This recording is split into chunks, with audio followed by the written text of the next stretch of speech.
Hello everyone. आइए बात करते हैं लॉजिस्टिक्स रिग्रेशन के बारे में। लॉजिस्टिक्स रिग्रेशन फैमिली का एक मेंबर है।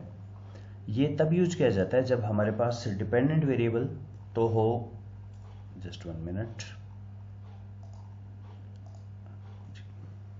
जब हमारे पास डिपेंडेंट वेरिएबल हो नॉन मीट्रिक। नॉन मीट्रिक का मतलब है ये है हमारा कैटेगोरिकल, एक कैटेगरी, एक से ज़्यादा कैटेगरी, कितनी भी, दो से ज़्यादा कैटेगरी हो सकती हैं। और इंडिपेंडेंट हमारे पास कैसा भी हो सकता है, मीट्रिक या नॉन मीट्रिक, दोनों केस में। अब जनरली हम जब रिग्रेशन यूज करते हैं हम लिखते हैं y is equal to A plus B X, या अगर मैं एक एग्जाम्पल से बताऊं, सेल्स इज इक्वल टू 12 प्लस 1.5 इंटू एडवर्टाइजमेंट। और हम एक क्वेश्चन पूछते हैं कि जब एडवर्टाइजमेंट 10 होगा तो सेल्स कितना होगा। तो यहाँ 10 रखा, 15 प्लस 12 27 हो गया। लेकिन फिर हम ये भी बोल सकते हैं ओके, अगर एडवर्टाइजमेंट 11 होगा तो सेल्स कितना होगा, हम रिप्लाई कर सकते हैं। पर इस केस में प्रॉब्लम क्या है, मैंने ये पूछा है कि पर्सन कौन सी ब्रांड को परचेज करेगा। सो चॉइस डिपेंड्स ऑन 12 प्लस 1.5 इंटू एडवर्टाइजमेंट। अब देखिए, अगर मैं कहूं कि एडवर्टाइजमेंट 10 है तो चॉइस होगी 27। अब 27 का क्या मीनिंग हुआ, क्योंकि चॉइस तो हमारी जो है वो पर्सन या तो ए को परचेज करेगा या बी को परचेज करेगा। तो यहाँ पे हम आंसर करते हैं कि इसकी एक्स की 1 यूनिट बढ़ने से कितनी प्रोबेबिलिटी है कि ए की या बी की चॉइस करेगा पर्सन। तो इसमें एक को हम बेस कैटेगरी बोलेंगे, एक को कोई दूसरी कैटेगरी बोलेंगे, मतलब कोडिंग उसका 0 और 1 दे देंगे। तो हम ये बोलते हैं कि जैसे जैसे एडवर्टाइजमेंट बढ़ती है प्रोबेबिलिटी बी के परचेज करने की बढ़ती जाएगी। इस तरह से हम बोलेंगे, प्रोबेबिलिटी बोलेंगे। तो यहाँ पर एक आता है odds ratio, OR, odds ratio, इसके बारे में बात की जाती है। है तो ये रिग्रेशन ही, लेकिन रिग्रेशन के साथ थोड़ा सा इसका इंटरप्रिटेशन थोड़ा सा बढ़ जाता है। एक्स की 1 यूनिट बढ़ने से, इंडिपेंडेंट की 1 यूनिट बढ़ने से डिपेंडेंट वेरिएबल की प्रोबेबिलिटी बढ़ती जाती है कि कितने चांसेस हैं कि पर्सन एक पर्टिकुलर ब्रांड पे जाएगा। इस चीज़ को एक बार हम देखते हैं एसपीएसएस में कैसे करेंगे, और फिर एम प्लस पे देखते हैं। और हम ये भी देखेंगे कि एसपीएसएस और एम प्लस एक ही बात बोलते हैं या कुछ अलग अलग बातें बोलते हैं। मेरे पास एक डाटा फाइल है जिसमें कुछ पेशेंट्स का ब्लड प्रेशर गिवन है, कोलेस्ट्रॉल लेवल गिवन है, एज, प्रेग्नेंट है या नहीं, और रिएक्शन एडवर्स हुआ या नहीं। तो हमें ये देखना है कि जो एडवर्स रिएक्शन है ये इनमें से किसी पे डिपेंड करता है या नहीं करता है। तो इसके लिए यूज़ करते हैं, क्योंकि ये कैटेगोरिकल है, दो हैं, यस नो कैटेगरी, जीरो का मतलब नो है। आइए यूज़ करते हैं एनालाइज रिग्रेशन, और इसमें बाइनरी, क्योंकि दो कैटेगरी हैं तो मैं बाइनरी यूज़ कर रहा हूँ, दो से ज़्यादा होती है तो मल्टीनोमियल। बाइनरी के अंदर adverse depends on, let's begin with blood pressure, ऊपर से शुरू कर लेते हैं। कोवेरिएट का मतलब इंडिपेंडेंट वेरिएबल, कैटेगोरिकल कोई है नहीं मेरे पास, सेव मुझे कुछ करना नहीं। ऑप्शंस में क्लासिफिकेशन प्लॉट देखना चाहें देख सकते हैं, गुडनेस ऑफ फिट कोरिलेशन, ये मैंने अलग एक प्लेलिस्ट में बहुत डिटेल में सारे समझाए हैं, तो मैं यहाँ स्किप करके एनालिसिस पे चलते हैं। सिलेक्टेड केस 30 हैं, जीरो का कोड जीरो इतना इतना दिया है। इनिशियली इसने कहा कि मैंने बिगनिंग ब्लॉक मान लिया कि सब पे एडवर्स, प्रिडिक्ट किया कि सब पे एडवर्स यस रहेगा। यहाँ पे दोनों की ऑलमोस्ट सेम प्रोबेबिलिटी है, 15-15 है, लेकिन जिसकी ज़्यादा होगी ये उसको प्रिडिक्ट करेगा। उसके बेस पे इसने कहा कि मैंने मॉडल को रन किया, वेरिएबल कोई लिया नहीं है अभी तक, सिर्फ एक वैसे बोल दिया कि प्रिडिक्टेड जो ज़्यादा होगा और बराबर है तो जिसका कोड 1 होगा उसको मान लिया कि इसको हम प्रिडिक्ट करेंगे।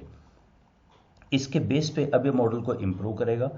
मॉडल को इम्प्रूव करके इसने यहाँ बताया, हम वो गुडनेस ऑफ फिट वगैरह भी देख सकते थे, पर ओवरऑल हमारा रिजल्ट ये निकला है कि हमने चेक किया बीपी जो है इसकी सिग्निफिकेंस वैल्यू 377 सिग्निफिकेंट नहीं है, यानी बीपी का तो इफेक्ट नहीं है इसके ऊपर कि आपका जो एडवर्स रिएक्शन होगा या नहीं।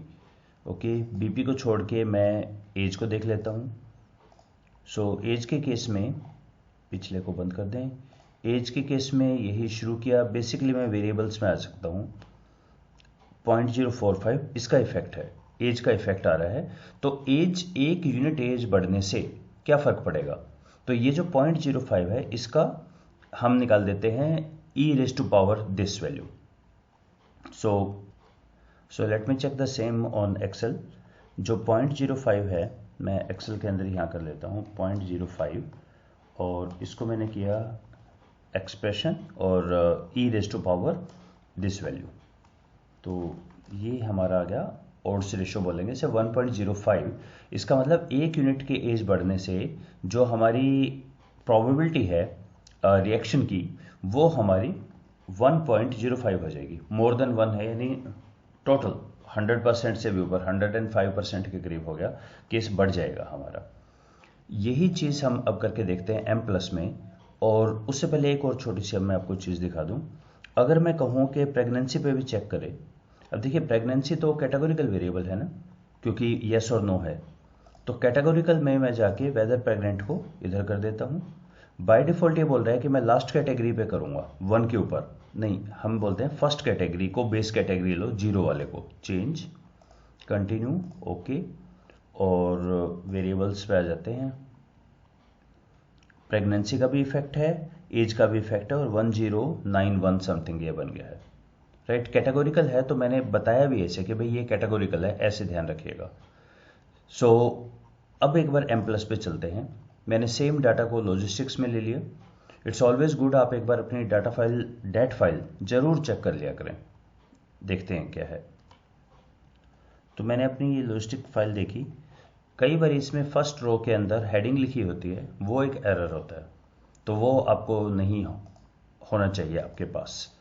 ओके, ये हो गया। नेम्स आर बीपी कोलेस्ट्रॉल, जो एसपीएसएस के नाम थे यहाँ पे कॉलम्स के, बीपी कोलेस्ट्रॉल वही मैंने लिख दिए हैं।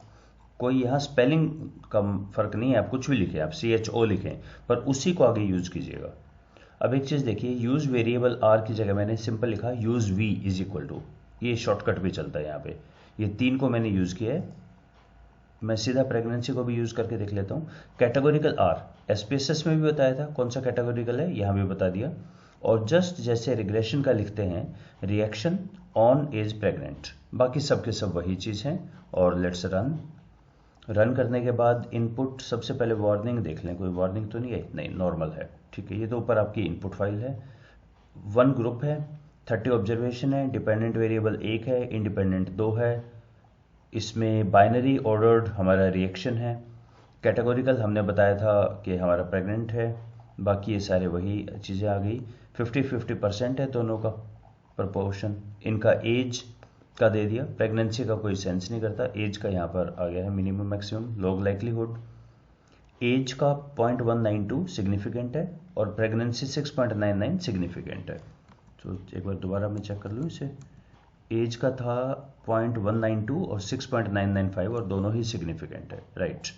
और प्रोबेबिलिटी स्केल में रिजल्ट इतना, और ये ऑड्स रेशो आ गए हैं 1.21 और 1091.44, राइट। यूज डायग्राम यूज करके देख लेते हैं। सो डायग्राम इसने, अच्छा व्यू के अंदर स्टैंडर्डाइज एस्टिमेट तो है नहीं, तो 1.92 और 6.955 ये स्टैंडर्ड एरर है। ये हमारा डायग्राम आ गया है, और इसका इंटरप्रिटेशन आप यूजुअल जो करते हैं बिल्कुल वही रहेगा। तो इसके अंदर एक अच्छी बात यह है, अगर आप इसका ट्यूटोरियल एक बार ओपन करें एम प्लस का, और इसके अंदर एक बार रिग्रेशन को चेक करते हैं, पेज नंबर 19 ऑनवर्ड से ये रिग्रेशन, तो ये इतनी तरह के रिग्रेशन को सपोर्ट करता है। सिंगल मल्टी ग्रुप, अच्छे तो स्पेशल फीचर्स हैं इसकी, ये हमारे इतनी चीज़ों को सपोर्ट करता है। Linear, censored inflated, probit, logistics, multinomial, Poissons, zero inflated, random coefficient, non linear constants, तो इन सब को सपोर्ट करता है। और इन सब का यहाँ डिटेल इन्होंने दिया हुआ है, जैसे ये मल्टीनोमियल का है, ये लॉजिस्टिक्स रिग्रेशन का है। तो इसमें कुछ भी अलग नहीं है, सिंपली आपको डिपेंडेंट वेरिएबल को कैटेगोरिकल बताना है, बाकी सब यूं का यूं है। एग्जैक्टली एज सच जो रिग्रेशन था वही लॉजिस्टिक्स या मल्टीनोमियल रिग्रेशन है। So that was about the logistics regression in M+. Let's stop here. Thank you.